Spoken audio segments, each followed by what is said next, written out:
వరలక్ష్మి పడుకో, రెస్ట్ తీసుకో వరలక్ష్మి. అబ్బా అర్చన, ఏమండి అర్చన ఎక్కడా? నా కూతురు ఎక్కడండి? అడుగుతుంటే సమాధానం చెప్పరే. ఎక్కడండి నా కూతురు? అర్చన తన భర్తతో తన ఇంట్లో ఉంది. ఎంత పని చేశారండి? ఎందుకు ఎందుకు వాడితో పంపించారు? దాన్ని అక్కడ వదిలేసి నన్ను మాత్రమే ఎందుకు తీసుకొచ్చారండి? వెళ్ళండి, వెళ్ళి వెంటనే నా కూతుర్ని తీసుకురండి. వరలక్ష్మి మాట్లాడే మాటలకు కాస్త అర్థం ఉండాలి. పెళ్ళైన పిల్ల మొగుడింట్లోనే ఉంటుంది, అదే ధర్మం. అందుకే అది అక్కడే ఉంటుంది. మొగుడా మొత్తులా? వాడే మొగుడండి. ఇంకా దాని జీవితానికి ఏం మిగిలిందని అక్కడ ఉండాలి? అంత నాశనం అయిపోయింది. వెళ్ళి తీసుకురండి. వాడు మగాడు కాదని తెలిసిపోయింది కదా. ఇంకది ఎక్కడున్నా ఒకటే. ఏంటి వరలక్ష్మి ఆ మాటలు? ఎన్నిసార్లు అదే మాట మాట్లాడతావు? అల్లుడని కూడా చూడకుండా ఎందుకు అలా మాట్లాడతావు? నేనేం లేనిది మాట్లాడడం లేదు కదా, ఉన్నదే అన్నాను. వాడికి వాడే ఒప్పుకున్నాడు కదా, మళ్ళీ నేనంటావేంటి? ఇప్పుడు మీరెళ్ళి నా కూతురు తీసుకొస్తారా లేదా? లేకపోతే నేనే వెళ్లాల్సి వస్తుంది. నిజానిజాలు తెలియకుండా మనకు మనంగా ఒక నిర్ణయానికి రాకూడదు వరలక్ష్మి. ఇప్పటిదాకా నువ్వెన్నోసార్లు అల్లుడు గారిని అవమానించావు. అతను కాబట్టి అన్ని భరించాడు. ఎన్ని భరించినా ఓ మగాణ్ణి పట్టుకొని అందరి ముందు శిఖండి అన్నావు. అతను కాబట్టి సహించాడు గాని మరొకరైతే అక్కడ నీ చెంప చెళ్ళు మనిపించేవాడు. ఇప్పటికైనా అతని సంస్కారాన్ని అర్థం చేసుకో వరలక్ష్మి. ఇంత జరిగాక కూడా నేను మారను, నా స్వభావం ఇంతే, అలాగే మాట్లాడతాను అనటం న్యాయం కాదు. ఏంటి న్యాయ అన్యాయాల గురించి మాట్లాడుతున్నారు? అన్ని అవమానాలు జరిగినా మన చూరు పట్టుకుని వెళ్లాడుతున్నారు అంటే అర్థమేంటి? నేనన్నది అబద్ధమైతే కొంచెమైనా పౌరుషం లేకుండా అలా ముద్దురా చిప్పులా నించుంటాడా? నేనన్నదానికి అందరికీ కోపం వస్తుంది కానీ వాడికి మచ్చుకైనా కొంచెమైనా రాదా?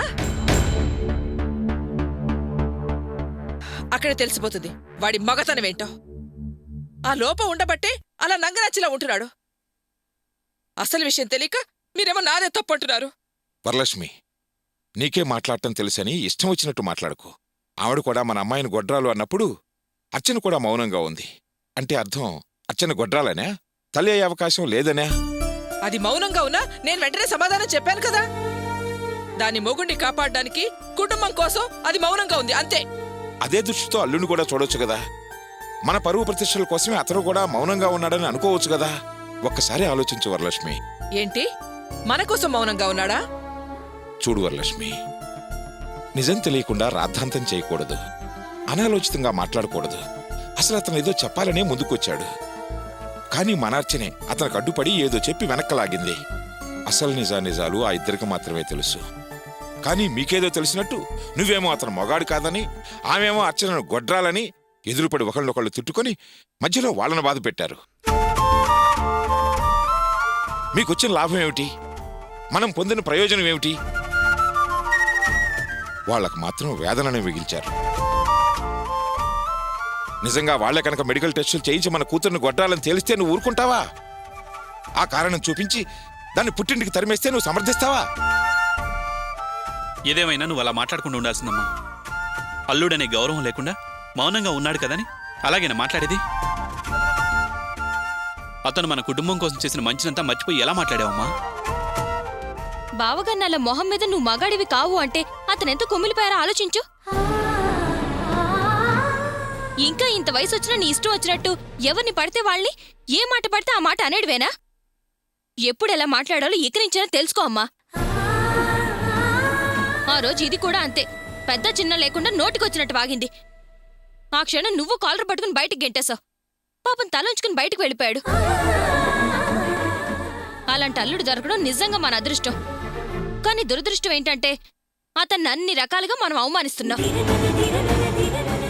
అయినా నువ్వేమన్నా అతను సహిస్తున్నాడనేగా అతనంటే అంత చులకనా? ఎలా పడితే అలా మాట్లాడటం?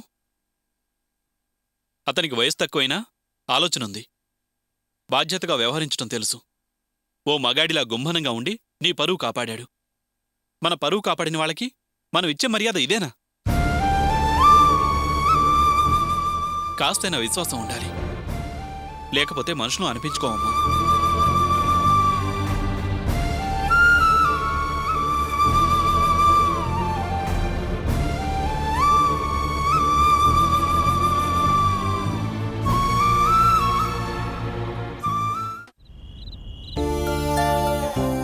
అదిగో నీ పెద్ద కొడుకు మగాడు కాదు, శిఖండే.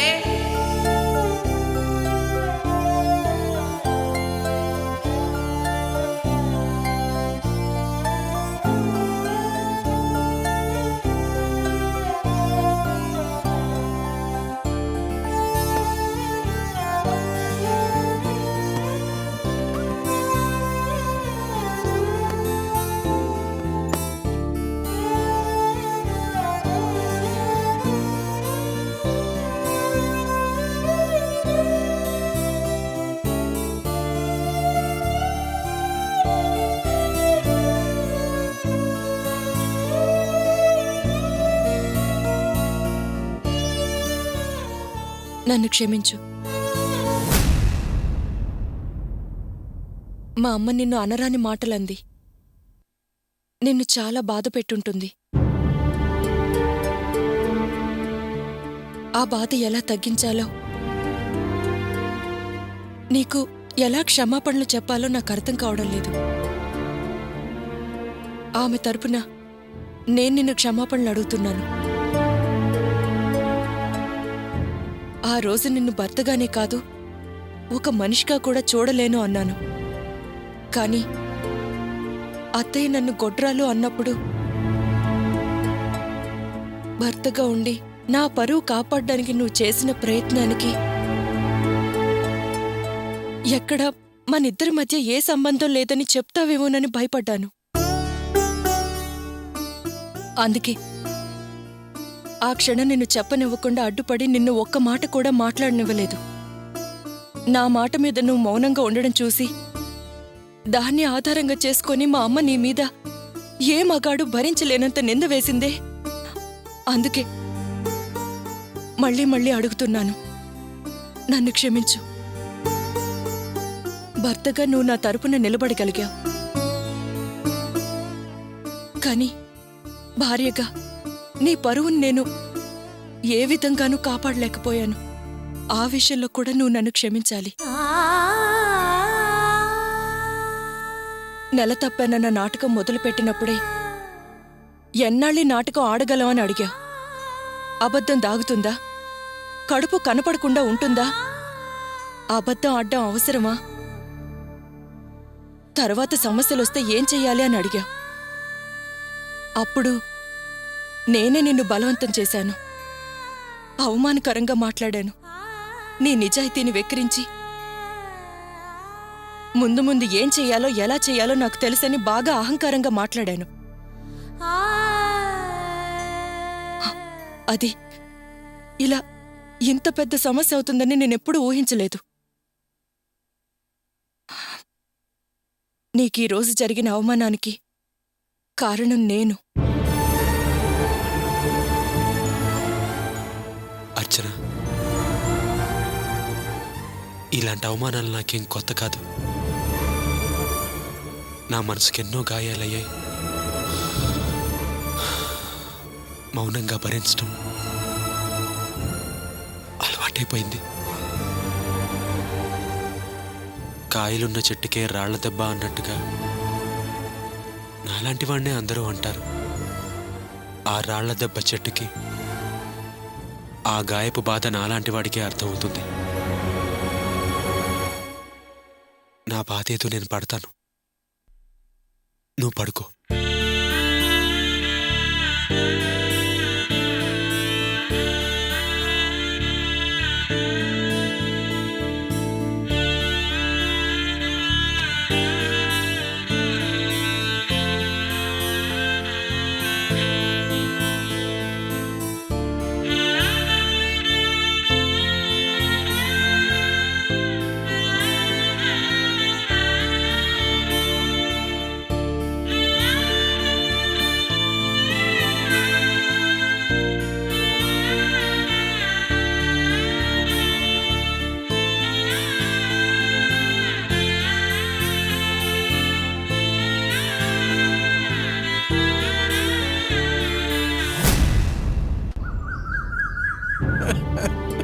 నాన్న ఏడవకండి నాన్న ప్లీజ్ నాన్న ఏడవకండి.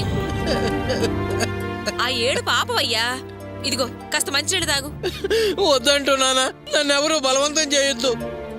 రాత్రంతా నిద్రపోకుండా ఇలా ఏడుస్తూనే ఉన్నావు. చూడు, జ్వరం కూడా వచ్చినట్టుంది. ఒళ్ళు కాలిపోతుందయ్యా. ఇలా ఏం తినకుండా ఎలా ఉంటావయ్యా? ఆరోగ్యం పాడైపోతుంది. ఊరుకో, లేచేదన్నా తిను. పాడైపోతే పోనీవే, పాడైపోతే సస్తాను అంతేగా. పోనీ ఎలా పోతేనే? నా తావు నన్ను తావని, నన్ను కాసేపు ఒంటరిగా ఉండనివ్వండి. అమ్మా, నాన్నకేమైంది? నాన్నా, నాన్నా, ఒంట్లో బాలేదా? హాస్పిటల్కి వెళ్దామా? ఆరోగ్యం బాగుండబోతే ఆసుపత్రికి వెళ్ళొచ్చు, కానీ ఇప్పుడు బాగోలేంది నా మనసురా. దానికోసం ఎక్కడికి వెళ్తాం? ఇప్పుడు మనసు బాలనంతగా ఏం జరిగింది నాన్న? అసలు విషయం ఏంటో చెప్పు. పెదనాన్న ఇంటి నుంచి వచ్చినప్పటి నుంచి ఇలా ఏడుస్తూనే ఉన్నారు. ఎందుకంటే చెప్పరు. ఏడు పాపమంటే ఆపరు. రాత్రంతా నిద్రపోలేదు. అసలు విషయం ఏంటో మాకు అర్థం కావడం లేదు. ఏమ్మా, నాన్న ఇంతగా ఏడుస్తున్నప్పుడు ఒకసారి నన్ను లేపచ్చు కదా? మీరు నిద్రపోతున్నారు కదా, డిస్టర్బ్ చేయడం ఎందుకని లేపలేదు. అమ్మా, అసలు ఏం జరిగిందమ్మా? నాన్న ఎందుకింత బాధపడుతున్నారు? నాకేమైనా సరే తుర్తు పెట్టుకుపోయేవాడిరా, కానీ నా బాధంతా నీ గురించేరా. ఒరేయ్, ఏ మగవాడికి జరగని అవమానం నీకు జరిగిందిరా. అదే తట్టుకోలేకపోతున్నానురా. అది క్షణం క్షణం గుర్తుకొచ్చి ఆ దుఃఖాన్ని ఆపుకోలేకపోతున్నానురా. ఏంటి నాన్న ఇది? ఆవిడన్నది నన్ను. ఆ మాటల పడ్డ నేనే చాలా ఈజీగా తీసుకున్నాను. నాకు లేని బాధ నీకెందుకు? ఎందుకిలా బాధపడి ఆరోగ్యం పాడు చేసుకుంటున్నావు?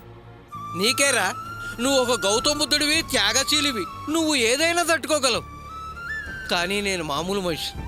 నీ అంత గుండె నిబ్బరం నాకు లేదురా. ఒరేయ్, నేను ఫుల్లుగా తాగి స్పృహలేని పరిస్థితుల్లో నడి రోడ్డు మీద బట్టలు లేకుండా పడుకుంటే జనం నన్ను చూసి నవ్వినా, ఆ స్థితిలో పోలీసులు నన్ను స్టేషన్కి తీసుకెళ్లి చితకబాదిలా నేను బాధపడలేదురా. అంతేకాదురా, కానీ సంపాదన లేకపోయినా సిగ్గు లేకుండా ఇంట్లో చిల్లర దొంగతనాలు చేస్తున్నప్పుడు కూడా నేను ఇంత ఫీల్ అవ్వలేదు. నా కుటుంబానికి ఏ కష్టం రాకుండా ముందుకు నడిపే సింహం లాంటి నా పెద్ద కొడుకున్నాడని గర్వపడేవాణ్ణిరా. అలాంటి నా గోపి అవమానించబడితే నేను సహించలేనురా, సహించలేను. చూడ్రా, చూడ్రా, ఈయనెప్పుడైనా ఇలా బాధపడి ఆడవడం చూసావా? నేనెన్నిసార్లు ఎన్ని మాటలన్నా అస్సలు పట్టించుకోని మనిషి ఈ రోజు రాత్రనక పగలనక ఏడుస్తున్నాడు. దానికి కారణం నువ్వేరా. ఆ రాక్షసి అంతమంది ముందు చెట్టంత మగాడివి నిన్ను పట్టుకొని అంతంత నిందలేసి మాట్లాడుతుంటే మౌనంగా ఉన్నావేరా? చింతకంత పౌరుషం కూడా రాలేదా నీకు? దాన్ని నరికి పోగులేసి నువ్వు జైలుకెళ్ళా శభాష్ అనేదాన్ని, సంతోషపడేదాన్ని. ఇంత తలవంపులు కారణం నువ్వేరా. ఏరా, నేను పెట్టే భోజనంలో ఉప్పు కారం లేదా? ఆ అన్నమేరా మేము కూడా తినేది. వయసు మళ్ళిన మాకే ఆ మాటలు వింటుంటే రక్తం సలసల మరిగిపోతుందే. నువ్వేంట్రా వానపావలా ముడుచు కూర్చున్నావు? ఏంటమ్మా నువ్వు మాట్లాడేది? నేను ఆవిడ్ని చంపి జైలుకెళ్ళి నీతో సభాష్ అనిపించుకుంటేనే నేను మగాడినా, లేకపోతే కాదా? ఏంటమ్మా మాటలు? చూడమ్మా, నేను ఆవేశపడితే నష్టపోయేది మన 2 కుటుంబాలే, విడిపోయేది 2 కుటుంబాలే. ఈ 2 కుటుంబాల మధ్య బంధం, సంబంధం, బంధుత్వం పోకూడదనే నేను అలా చేశాను. అంతేకాని నేను పిరికివాణ్ణి కాదు, చేతకాని వాణ్ణి అంతకన్నా కాదు. నేనంత మంచిగా ఆలోచించాను కాబట్టే కారణం నేనయ్యానా? కాకపోతే నేనా? నువ్వెన్నా చెప్పు, ముమ్మాటికి కారణం నువ్వే. అంటే అడిదిప్పి ఇడిదిప్పి తప్పు నాదేనంటావు. అమ్మా, నిజం చెప్పాలంటే దీనికి కారణం నువ్వు. నువ్వు అర్చన్ని గొడ్రలన్నావు కాబట్టే ఆవిడ కోపం వచ్చింది, నన్ను నానా మాటలో అంది. ఏనన్నా, నన్ను ఒక్క మాట అన్నందుకే నువ్వు ఇంత బాధపడుతున్నావే. మనం అర్చని నానా మాటలో అన్నప్పుడు వాళ్ళెంత బాధపడి ఉంటారో ఒకసారి ఆలోచించు. అవునరా, నేనన్నమాట నిజమే. లేని కడుపు ఉందని అది నాటకవాడింది. అది తానా అంటే తందానంటే నువ్వు దానికి తోడయ్యావు. అందుకే అలా అనాల్సొచ్చింది.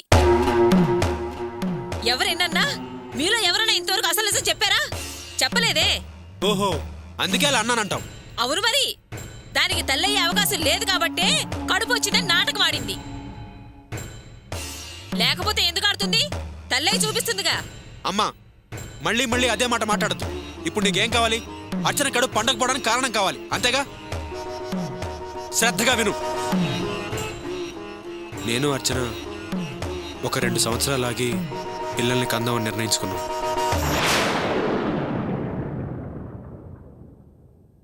ఆ మాట నీకు చెప్తే నువ్వెక్కడ తిడతావునని భయపడి ఈ నాటకం అంతా ఆడాల్సి వచ్చింది.